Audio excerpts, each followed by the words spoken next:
You call that a presentation on evolutionary adaptation? My infant sibling could describe something that pathetic. Is that really the best your species can do? Tyro scoffed as Kyle took his seat, the Sheliak's face tentacles quivering with contempt. Kyle gritted his teeth, knowing his lackluster presentation on humanity's evolution had just jeopardized his standing at Galactic University.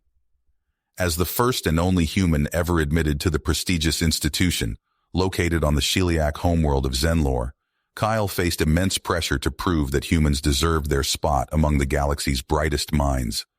But after his disastrous performance in Xenobiology 101, his alien classmates' skepticism and hostility were at an all-time high. The situation went from bad to worse as Professor Korax announced the parameters of their major term project. Each student would have to deliver an in-depth presentation on their species' unique adaptations and evolutionary history on their home planet. To raise the stakes even further, Korax revealed that the project would be worth a whopping 40% of their total grade in the class. But the real opportunity was that the top presentations would be published in the university's prestigious Xenobiology journal, a major accolade that could make or break a student's future prospects. Kyle suddenly realized the true gravity of his predicament. This project was his chance to redeem himself and prove once and for all that humans were just as capable as any other species at the university. If he delivered an exceptional, groundbreaking presentation, he could shatter his classmates' prejudices and earn their respect. But to do that, he'd have to dig deep and uncover the secrets of humanity's unlikely rise from an unassuming backwater planet. As Kyle began researching for his project, he stumbled upon a startling revelation.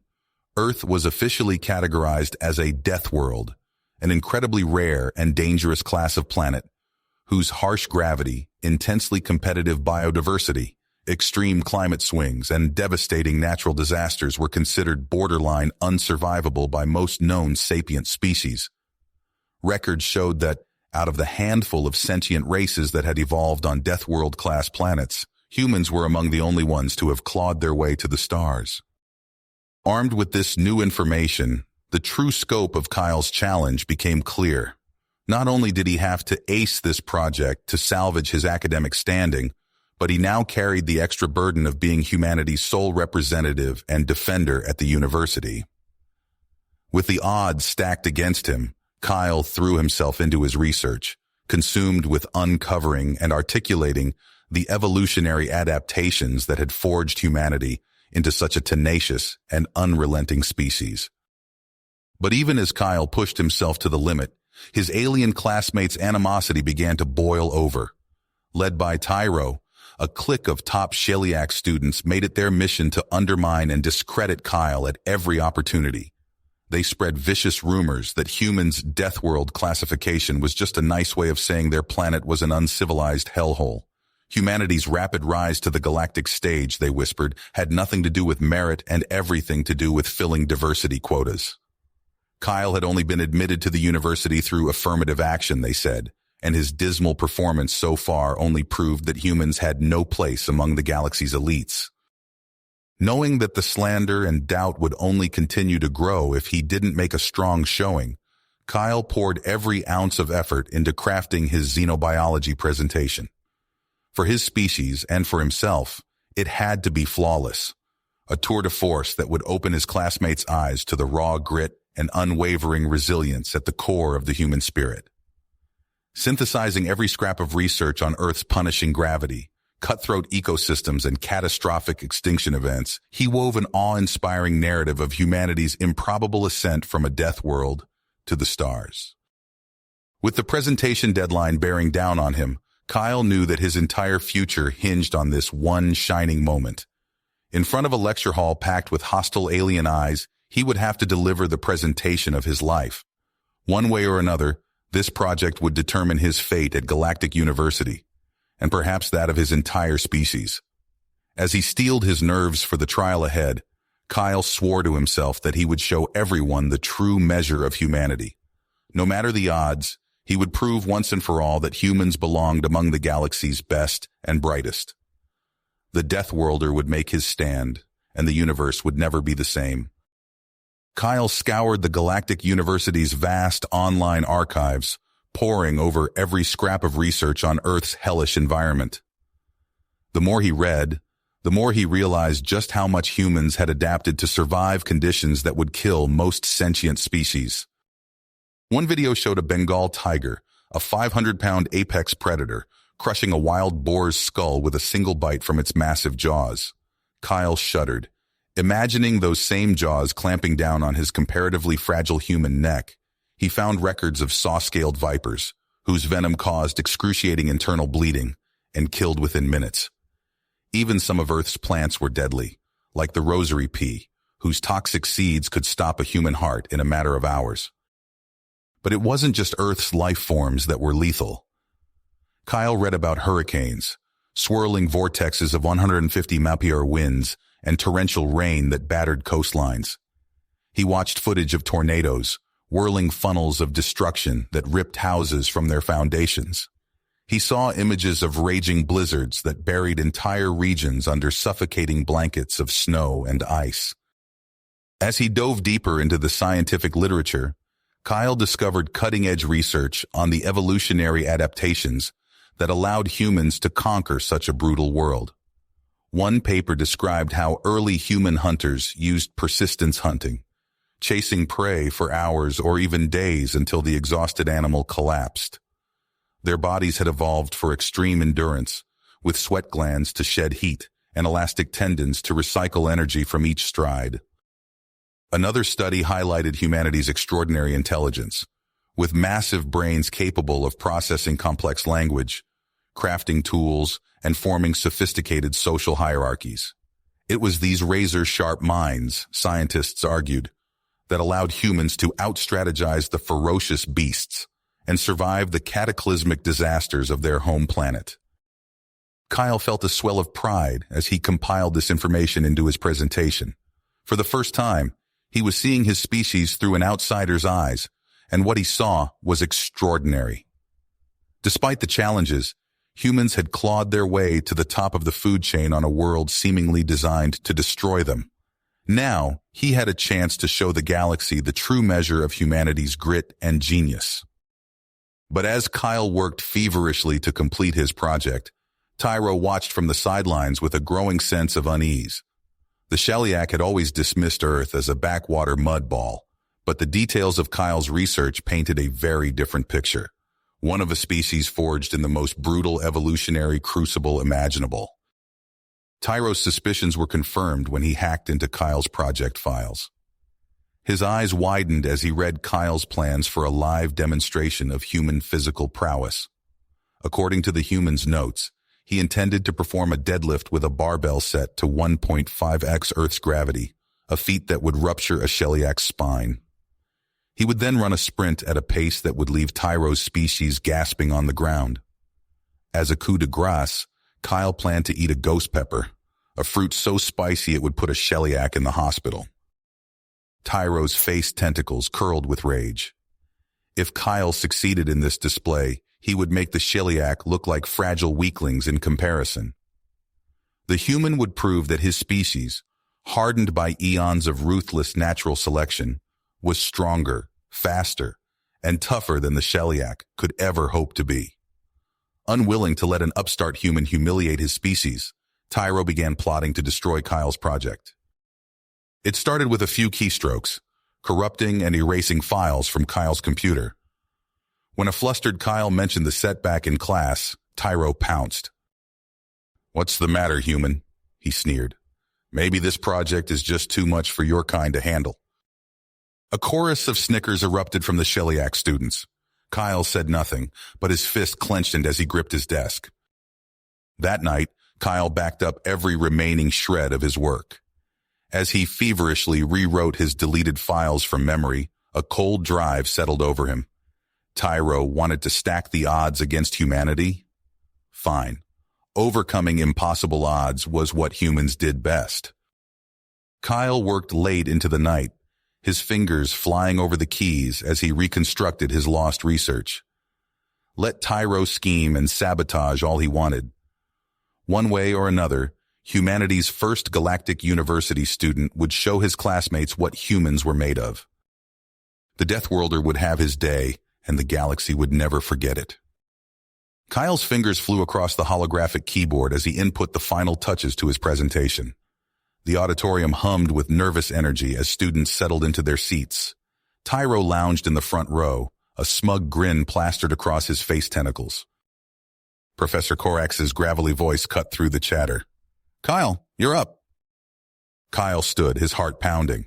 He took a deep breath, steadying himself. "Brace yourselves," he said, his voice carrying across the room. With a flick of his wrist, Kyle activated the projector.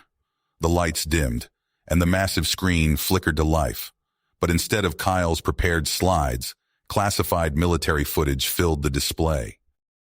Gasps echoed through the auditorium as images of Earth's most brutal conflicts played out in vivid detail. The Battle of Stalingrad unfolded before their eyes, humans fighting house to house in sub-zero temperatures, surviving on meager rations, yet refusing to yield. Kyle's voice rang out, clear and confident. "This is Stalingrad. Outnumbered and outgunned, humans held this city for 5 months against a technologically superior force." The footage shifted to scenes of World War II. Factories churned out tanks and planes at breakneck speed. Millions of humans mobilized, transforming entire nations into war machines. "In just 6 years," Kyle continued, "humans produced 287,700 aircraft, 86,700 tanks, and 8,900 warships. Our entire planet united in a conflict that reshaped the world." Murmurs of disbelief rippled through the audience. Tyro's smug expression morphed into one of shock. But Kyle wasn't finished. The screen now displayed Earth's most terrifying weapons. Mushroom clouds bloomed over barren landscapes. Massive aircraft carriers prowled the seas. Vials of colorless liquid hinted at biological horrors. "And this," Kyle said, his voice dropping to a near whisper, "this is what humans are capable of when pushed to our limits. Nuclear weapons that can vaporize cities. Biological agents that can decimate populations. We didn't just survive our death world. We mastered it, and then created tools of destruction beyond its natural horrors." The auditorium fell silent, every alien eye fixed on the screen in a mix of awe and terror. Kyle let the silence linger for a moment before continuing. "You've called us primitive, brutish, unworthy of our place here. But consider this. In less than 200 years, we went from horse-drawn carriages to interstellar travel. Every challenge, every setback, only fueled our relentless drive forward." Kyle paused, scanning the room. Tyro sat rigid in his seat, face tentacles pale and trembling. Professor Corax leaned forward, eyes wide with fascination. "We humans don't just endure," Kyle declared. "We conquer.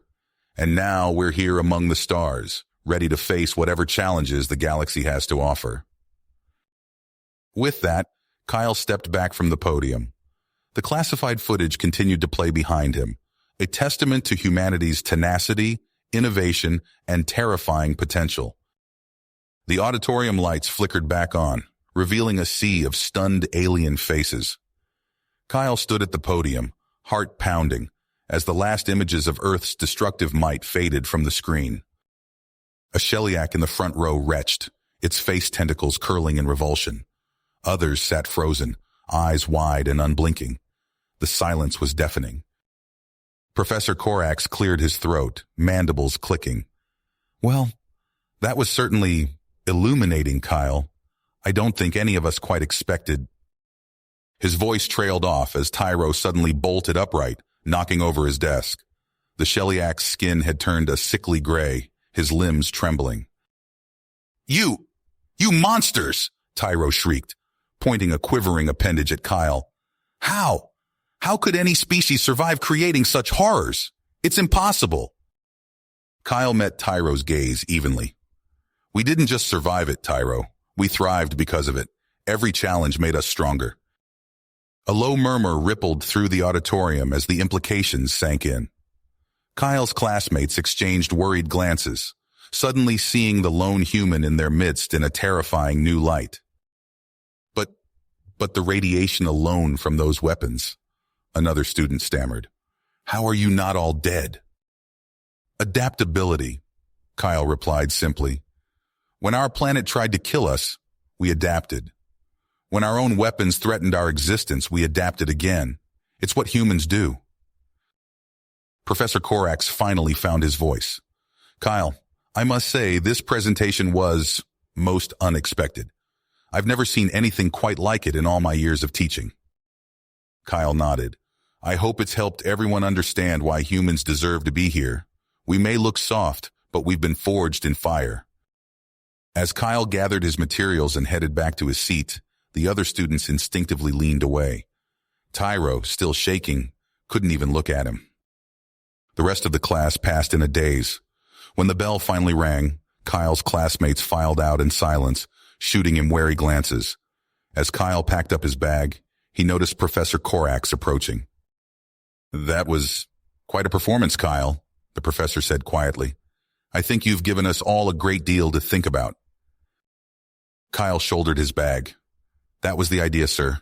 I just wanted everyone to understand what humans are really capable of.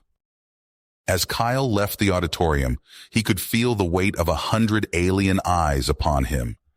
He'd shown them the truth about humanity in all its terrifying glory. Now they would never underestimate his species again. As the auditorium emptied, Kyle felt Tyro's tentacle grip his arm.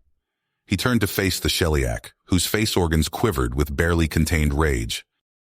You think you've won, human? Tyro hissed, leaning in close. That little show of yours just painted a target on your entire species. Kyle met Tyro's gaze unflinchingly. I didn't come here to make friends, Shellyak. I came to make it crystal clear that underestimating humans would be the last mistake anyone makes. Tyro's tentacles writhed. Mark my words, there will be consequences for your arrogance. No one insults our civilization and gets away with it. With that, Tyro stormed off, shoving past a group of stunned students. Kyle watched him go, a cold knot forming in his stomach. He'd known his presentation would ruffle feathers, but the venom in Tyro's voice suggested he'd provoked something far more dangerous than mere academic rivalry. In the weeks that followed, Kyle noticed a shift in the atmosphere on campus. Alien students who'd previously ignored him now gave him a wide berth in the hallways, their eyes darting away nervously when he looked at them. It wasn't the respect he'd hoped for, but fear was better than contempt. One sweltering afternoon, Kyle trudged back to his dorm after a grueling physical training session. As he approached the human living quarters, he noticed a crowd of students gathered outside, their faces etched with concern. What's going on? Kyle asked, pushing his way through. Inside, chaos reigned. Human students stumbled about in a daze, their skin flushed and glistening with sweat. Some lay unconscious on the floor, while others retched violently into waste receptacles. Kyle's roommate, Jake, staggered towards him. The environmental controls went haywire, he gasped. Temperatures through the roof. Can't breathe. Kyle lunged for the control panel, but the system was locked. No matter what he tried, he couldn't override the lethal settings. As more students collapsed around him, Kyle realized this was no accident. Everyone out! He shouted, helping those who could still walk to evacuate the building. Once outside, he contacted the university's emergency services. We need medical assistance at the human dormitory immediately, Kyle reported. Multiple cases of heat exhaustion and possible heat stroke. Hours later, Kyle sat in the university's medical wing, watching as his fellow humans were treated. The medics moved with an unsettling lack of urgency, administering what appeared to be simple saline solutions rather than the targeted treatments humans needed. This isn't right, Kyle muttered, his suspicions growing. He cornered one of the alien doctors. Why aren't you giving them proper medication? They need electrolyte replacement, cooling treatments. The doctor's multifaceted eyes blinked rapidly. We're doing everything we can, human. Perhaps your species is simply too fragile for this environment. Kyle bit back a retort, his mind racing. This wasn't just negligence. It was deliberate. Someone wanted the humans to suffer, to prove they didn't belong here. Over the next few days, more incidents piled up. The gym's radiation shielding mysteriously failed during human training sessions. The cafeteria's food synthesizers produced meals infused with compounds toxic to human biology. Each time, the university administration brushed off Kyle's concerns. Frustrated and increasingly paranoid, Kyle decided to take matters into his own hands. He gathered a small group of trusted human students in a secluded corner of the campus gardens. "We can't rely on anyone else to protect us," Kyle said, his voice low. "We need to find out who's behind these attacks and put a stop to it ourselves." Jake nodded grimly. "I was on the tracking team back on Earth. I can set up surveillance on the key areas where the sabotage has been happening." "Good," Kyle replied. "Sarah, you were top of your class in data analysis, right? See if you can hack into the university's security logs, find any suspicious activity." As the humans dispersed to begin their covert investigation, Kyle couldn't shake the feeling that they were being watched. He glanced over his shoulder, catching a glimpse of a shadowy figure ducking behind a twisted alien tree. The stakes were clear. This was no longer just about proving humanity's worth. It was about survival. You have reached the end of the story. If you enjoyed this story and want to support us, please leave a like and subscribe to our channel. And for every comment that says 88, I will heart every single one of them. Thank you for your time.